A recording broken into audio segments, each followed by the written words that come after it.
Hey everyone, and welcome back. Now today I wanted to talk about Jasmy because we have seen it break out of that descending wedge that we had been monitoring over the past couple of weeks.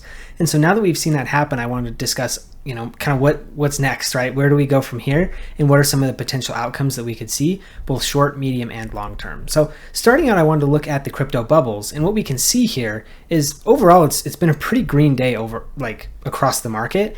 And we can see obviously, quite a few here that are up pretty decent. We've got Jasmy here at 5.7. Obviously, not leading the market, but Jasmy is the one that usually doesn't lead the market. I feel like usually it's the more volatile coins, particularly memes, that we typically see kind of having the bigger bubbles. But ultimately, a pretty strong day in the market. Things are looking good.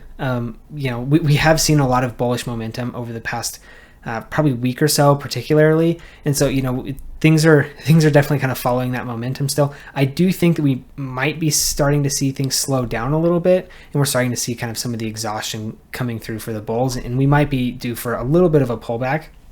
We'll get into why I think that potentially, but for now, everything still definitely looks pretty good. So moving on, I want to take a look at the Jasmy chart and talk about this descending wedge that we've been going over. And so what we can see from this descending wedge is we saw a couple of really important things happen, right? So we saw the breakout. We kind of saw it get stopped out by this point of resistance here. We tested the top edge of this descending wedge. We've broken up.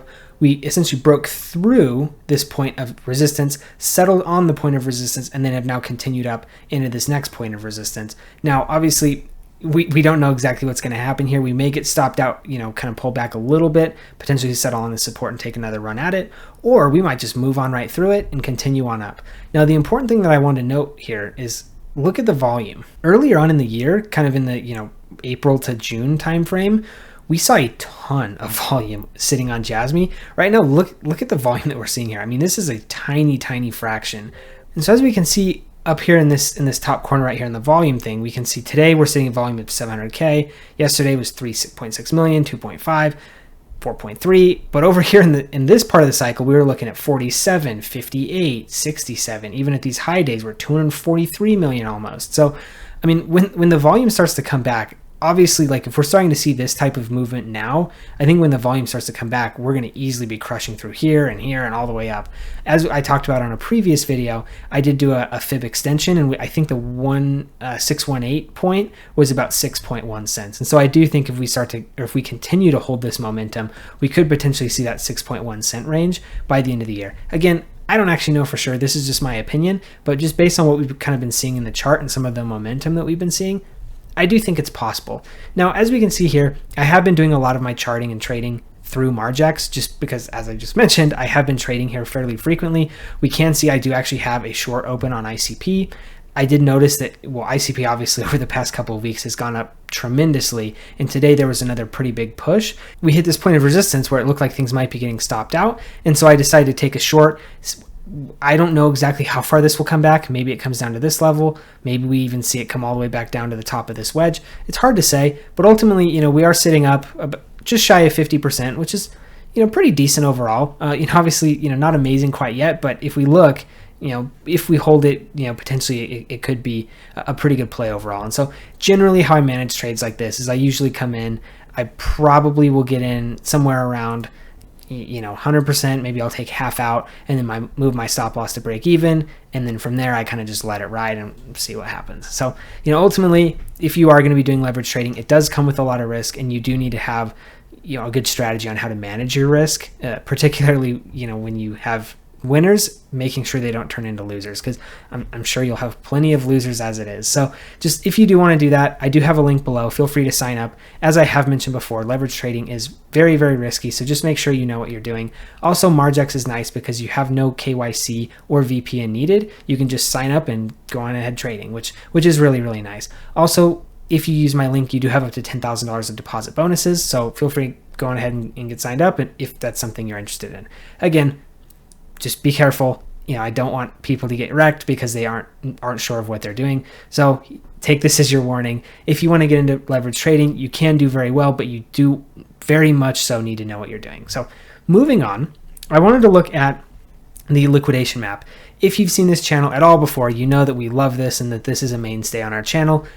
pretty much because it's just been so good, right? Like, we've been looking at this over the past several months, and I mean, it's been very, very accurate in terms of predicting the movement. It doesn't necessarily give you a great sense on when exactly it's going to move, but when this flips and this looks like this, it is almost every single time moved to that point without fail. So this to me has been a very, very accurate indicator of where things are going, at least in the short term, because this is fluid. It does fluctuate constantly.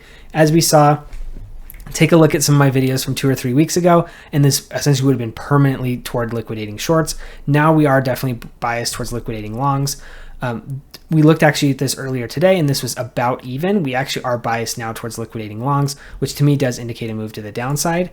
If we look at the 7-day, we can see the same thing. It actually is far more slanted towards liquidating longs. And if we look at 30-day, also same thing.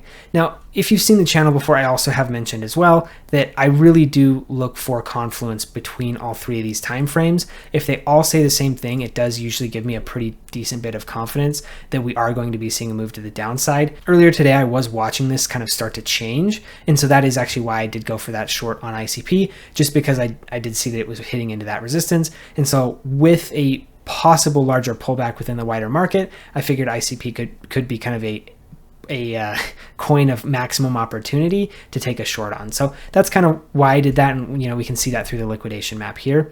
This is kind of what we're seeing short term. So now what I wanted to look at midterm is like kind of gaining some perspective on where are we at in the market, and how do we kind of classify these gains in terms of the magnitude of what we can see in the future. So what we can see here is we are technically out of Bitcoin season, but we are still very much tilted towards Bitcoin season, which means we're obviously not in altcoin season, which is typically when the appreciation of Bitcoin does start to kind of slow down and we start to see the altcoins go particularly crazy, because that's usually when the market gets euphoric. There's a lot more speculation. Everybody's looking for the next 10x, 100x, 1000x, whatever. And so that's kind of when the altcoins start to really go crazy. So what we can see kind of from a macro perspective, we have not at all hit altcoin season. And what we can see is back in January, February, March, when we were seeing a lot of these big run-ups in meme coins and some of these altcoins, stuff like this, we were actually in fact in altcoin season. So this is a relatively decent predictor in terms of like kind of when good times to buy versus sell are. And so at least from an altcoin perspective, we may be out of like the absolute best time to buy. This would have probably been in late August right here, but things are still looking relatively good. Essentially, especially when we might be moving up towards altcoin season here within the next 3 to 6 months potentially.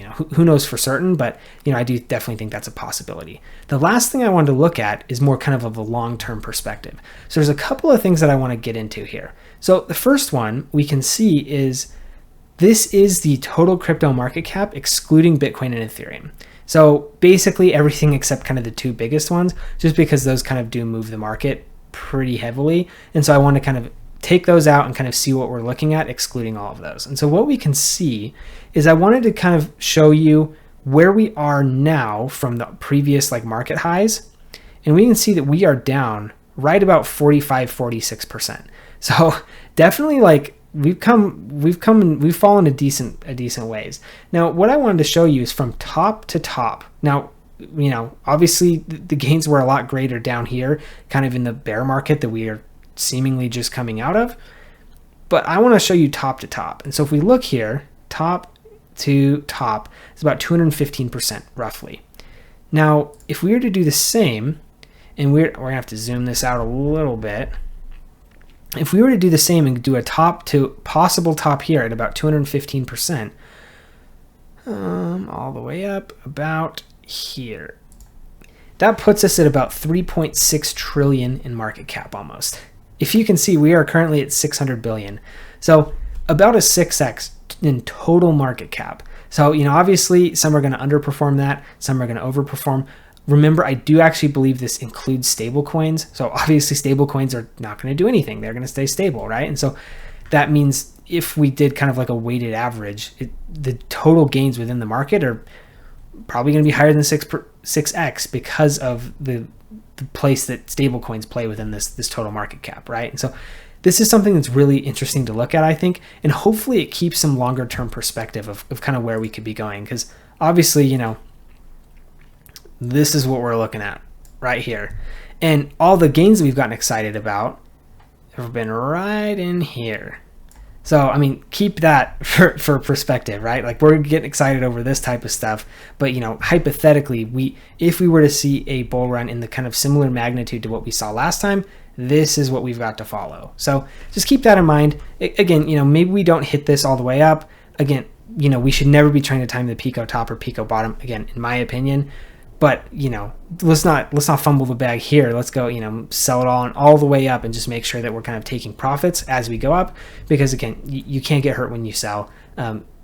Becoming a bag holder is definitely a great way to challenge your mental health a little bit. And so just try not to do that. Stay disciplined, sell on the way up, but also make sure you don't get too overzealous and sell everything right at the beginning, and then you end up kind of FOMOing in later in the market, because that's another way that you can challenge your mental health as well. So anyway, if you enjoyed the content in this video, please do give me a like and subscribe. It really does help me out. I am trying to reach that 10,000 subscriber goal by the end of the year. I know it is a tall task, but with your support, I do feel pretty confident that I can do it. And so, you know, your likes and subscriptions do really help me reach that goal. So also, if you have any comments, questions, feedback, anything like that, just want to talk to me, get in touch, anything, please do leave me a comment. I do try to respond and read to all of my comments, and so if you have anything that you want to talk about or any thoughts or whatever, I'd love to talk and hear more about, you know, what those are. And I just love interacting with what you guys have to say and your thoughts, just because a lot of you do bring up some really interesting points. So anyway, thank you for tuning in, and we'll see you in the next video.